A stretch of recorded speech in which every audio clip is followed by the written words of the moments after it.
नमस्कार दोस्तों, सुप्रभात। मैं हमारे चैनल नोबल नेचर आरएस में आपका हार्दिक स्वागत और अभिनंदन अभिव्यक्त करता हूं। आज मैं एक नई सीरीज जो कि भारत में वन्य जीव अभ्यारण्य और राष्ट्रीय उद्यान से संबंधित लेकर आपके सामने आया हूं।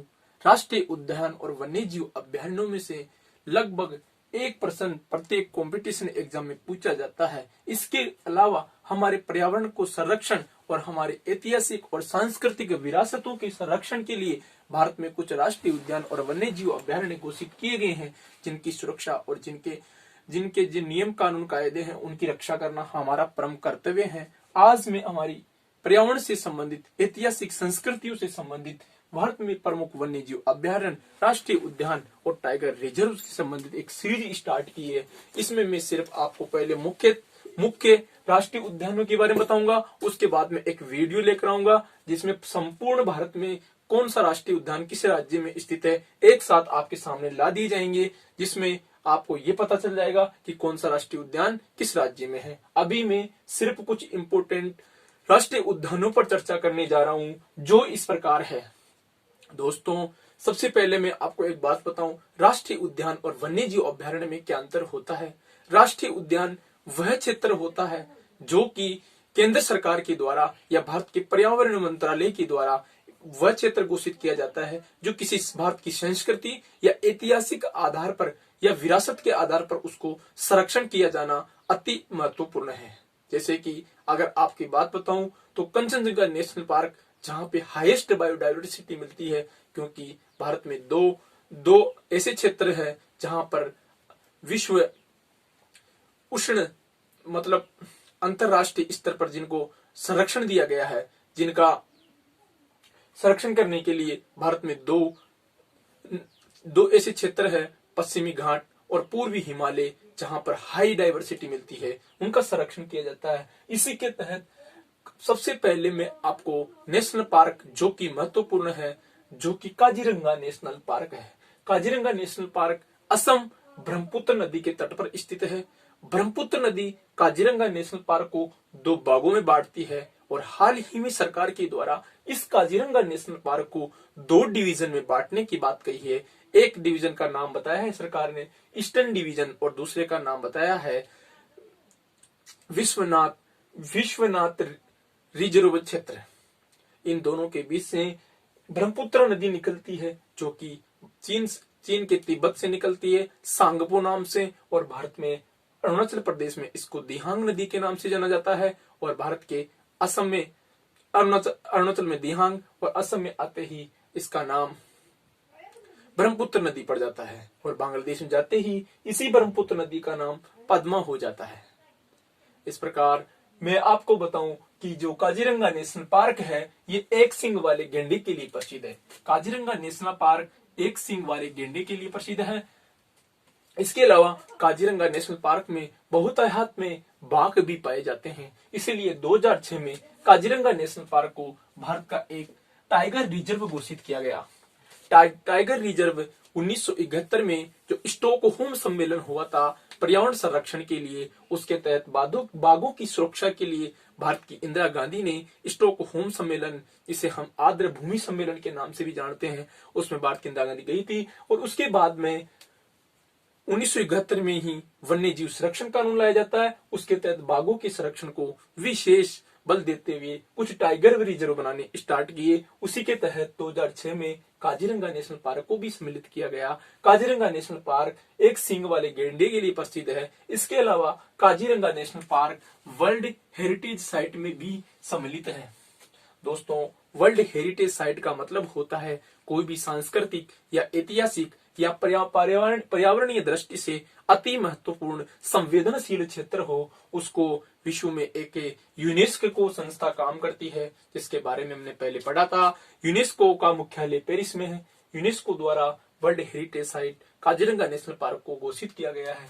इसके बाद में मैं बात करूं कंचनजंगा नेशनल पार्क। कंचनजंगा आपने बहुत बार पढ़ा होगा, हमारे एनसीईआरटी की 11वीं क्लास की फर्स्ट चैप्टर में भी भूगोल में दिया गया है कि कंचनजंगा भारत में स्थित सबसे ऊंची पर्वत चोटी है। इसके अलावा भारत की सबसे ऊंची चोटी तो K2 या माउंट केटू को माना जाता है, जो कि पाक अधिकृत कश्मीर यानी कि पीओके में स्थित है, लेकिन भारत की मुख्य भूमि में स्थित है। सबसे ऊंची पर्वतों कंचनजंगा है और दुनिया की तीसरी सर्वोच्च चोटी है। ये सबसे ऊंची माउंट एवरेस्ट है, दूसरी केटू या गोडविन आस्टिन है जो कि पीओके में स्थित है। भारत उसको भी अपनी चोटी मानता है सबसे ऊंची, लेकिन वह भारत के भूभाग में नहीं है। भारतीय भूभाग में मूल रूप से कंचनजंगा स्थित है, जो कि तीसरी सबसे ऊंची चोटी है और पूर्वी हिमालय का भाग है, जहां पर हाईएस्ट बायोडाइवर्सिटी मिलती है। हाईएस्ट बायोडाइवर्सिटी होने के कारण इस क्षेत्र कंचनजंगा पर्वत चोटी के आसपास के क्षेत्र को कंचनजंगा नेशनल पार्क घोषित किया गया है 1977 में, और यह सिक्किम राज्य में स्थित है। दोस्तों, सिक्किम राज्य के बारे में आपको कुछ महत्वपूर्ण बातें बताऊं तो सिक्किम जो राज्य है, यहाँ पर भारत में सबसे पहले वर्मी कंपोस्ट यानी कि जैविक खेती संपूर्ण रूप से सिक्किम राज्य में स्टार्ट हुई थी। सिक्किम राज्य का एक भूटिया नामक एक खिलाड़ी, जो कि एकमात्र नॉर्थ ईस्ट से फुटबॉलर थे, उनके नाम से भारत में किसी खिलाड़ी के नाम से, किसी फुटबॉलर के नाम से पहला stadium Bhutia football stadium Sikkim में बनाया जा रहा है। इसके अलावा सिक्किम की बात करूं तो सिक्किम में एक लेप्चा जनजाति निवास करती है, जिसका हजारों बार एग्जाम में प्रश्न आ चुका है। इसके अलावा जो कंचनजंगा नेशनल पार्क है, इसको 2017 में भारत की पहली मिश्रित साइट, वो वर्ल्ड हेरिटेज साइट, भारत की पहली मिश्रित वर्ल्ड हेरिटेज साइट 2017 में घोषित किया गया है। इसको ये भी यूनेस्को द्वारा ही घोषित किया जाता है। मिश्रित साइट का मतलब ये होता है जहां पर वन्य जीवों का भी संरक्षण किया जाता है, जहां पर ऐतिहासिक विरासत भी है, जहां पर प्रकृति का भी संरक्षण किया जाता है, और जहां पर रहने वाली कुछ जनजातियों के संरक्षण की भी बात की गई है। इसलिए इसको विश्व की भारत की प्रथम मिश्रित साइट घोषित किया गया 2017 में। इसके अलावा तीसरे नेशनल पार्क की बात करूं तो वह है Keibul Lamjao national park, Manipur. Keibul Lamjao national park है मणिपुर में, और मणिपुर के अंदर जो केबुल लामजाओ नेशनल पार्क है, ये दुनिया का एकमात्र तैरता हुआ राष्ट्रीय उद्यान है। दोस्तों, ये अविस्मरणीय है कि एकमात्र तैरता हुआ राष्ट्रीय उद्यान है जो कि लोकटाक झील के ऊपर स्थित है। लोकटाक झील के ऊपर अब आप सोच रहे होंगे कैसे स्थित है। लोकटाक झील के ऊपर एक फूमड़ी नामक घास उगती है। जैसे आपने कभी महाद्वीपों में पढ़ा होगा कि उत्तरी अमेरिका के पूर्व में स्थित है, कैरेबियन सागर के आसपास एक सार्गेसो सागर स्थित है, और सार्गेसो सागर इसलिए उसका नाम पड़ा क्योंकि वहां पर सार्गेसो घास पाई जाती है। ठीक उसी प्रकार जो केबुल लामजाओ नेशनल पार्क या फिर हम लोकटाक झील की बात करें तो इसके ऊपर एक बहुत परतदार घास मिलती है जिसका नाम होता है फूमड़ी, और उस फूमड़ी के ऊपर एक एक एक डियर निवास करता है, जिसे डांसिंग डियर या संगाई हिरण के नाम से जाना जाता है। दोस्तों, संगाई हिरण के लिए प्रसिद्ध है केबुल लामजाओ नेशनल पार्क और भारत का एकमात्र तैरता हुआ नेशनल पार्क। इसके अलावा ये लोकटाक झील के तट पर स्थित है और फूमड़ी जो नामक घास है उसके ऊपर यह केबुल लामजाओ नेशनल पार्क तैर रहा है। इस प्रकार दोस्तों, अगर हम मणिपुर की बात करें तो मणिपुर भारत का नॉर्थ ईस्ट में स्थित एक अति महत्वपूर्ण छोटा सा राज्य है, जहां पर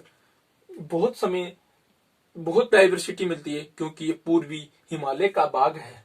इसके अलावा हम कुछ नेशनल पार्क जो कि नामदफा नेशनल पार्क अरुणाचल प्रदेश में है। अरुणाचल प्रदेश का नामदफा नेशनल पार्क सर्दी के जीवों के लिए विख्यात है। इसके अलावा असम के कुछ और नेशनल पार्क स्थित है, जिसमें Manas national park, Orang national park, Nameri national park, Dibru Saikhowa national park. इस प्रकार कुल 5 नेशनल पार्क है असम में। काजीरंगा नेशनल पार्क, दूसरा नामदफा नेशनल पार्क, तीसरा मानस नेशनल पार्क, चौथा औरंग नेशनल पार्क, पांचवा नमेरी नेशनल पार्क और छठा डिब्रू साइखोवा नेशनल पार्क।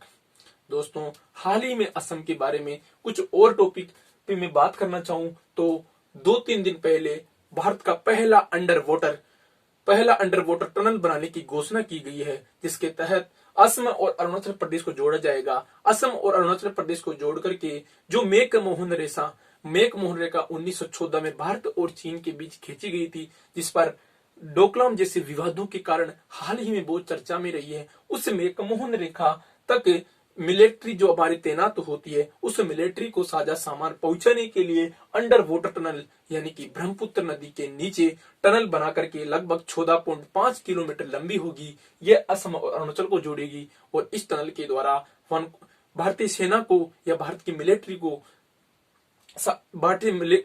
को उनके हथियार और साझा सामान पहुंचाया जाएगा।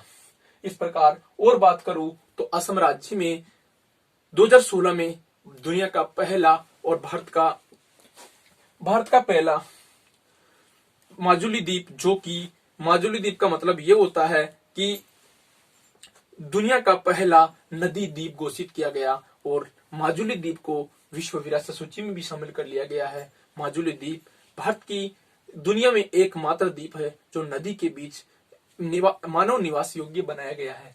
इसके अलावा और बात करूं तो असम राज्य भारत के पूर्वी हिमालय का हिस्सा माना जाता है। असम राज्य में भारत की सर्वाधिक बायोडायवर्सिटी मिलती है। इसके अलावा बात की जाए अरुणाचल प्रदेश की, जहां पे नामदफा नेशनल पार्क है। अरुणाचल प्रदेश भारत का सबसे कम लिंगानुपात वाला, भारत का सबसे कम जनघनत्व वाला राज्य है, जहां पर 2011 की जनगणना के अनुसार 17 व्यक्ति प्रति वर्ग किलोमीटर में निवास करते हैं। अरुणाचल प्रदेश भारत का नॉर्थ ईस्ट फ्रंटियर स्टेट भी कहलाता है। अरुणाचल प्रदेश आज भी चीन अरुणाचल प्रदेश को अपना हिस्सा मानता है और अरुणाचल प्रदेश और सियाचिन ग्लेशियर भारत और चीन के बीच विवाद का मुद्दा 1958-57 से चला आ रहा है, जो आज भी काबिज है और अरुणाचल प्रदेश को चीन अपना हिस्सा मानता है। और ये वास्तविकता में देखा जाए तो भारत का हिस्सा है। अरुणाचल प्रदेश वह स्टेट है जहां पर सूर्य के दर्शन सबसे पहले भारत में होते हैं और सबसे पहले सूर्य अस्त अरुणाचल प्रदेश में होता है, क्योंकि भारत का नॉर्थ ईस्ट सबसे उत्तरतम पूर्वतम राज्य अरुणाचल प्रदेश है। इसके अलावा बात करूं तो जो अरुणाचल प्रदेश है ये भारत का उत्तरी पूर्वी नॉर्थ फ्रंटियर राज्य है। इसके अलावा दोस्तों इस प्रकार मैंने जो लगभग 7 नेशनल पार्कों के बारे में आपको बताया, इनके बारे में जो महत्वपूर्ण फैक्ट थे आपको बताया, इनके अलावा इनके स्टेट से रिलेटेड कुछ महत्वपूर्ण फैक्ट थे आपको बताया। अगर आपको ये सीरीज अच्छी लगे तो इसके वीडियो के नीचे कमेंट जरूर करना और आगे भी मैं आने वाले समय में इस सीरीज को आगे बढ़ाऊंगा, लेकिन मैं उन्हीं पॉइंट पर बात करूंगा जो आपके एग्जाम में आएंगे या एग्जाम से रिलेटेड है। बाकी पढ़ने के लिए तो बहुत सारा पढ़ा है दोस्तों। कंपटीशन पास करने के लिए सिर्फ जनरल नॉलेज यानी सामान्य नॉलेज होना जरूरी है, ना कि कोई बुक नॉलेज या आपको किस सब्जेक्ट का मास्टर नहीं बनना है। इस प्रकार दोस्तों हमारी प्रकृति जिसने हमको बनाया है उसका संरक्षण करना। और इस वीडियो में मैं अपने शब्दों को विराम देता हूँ। जय हिंद, जय भारत।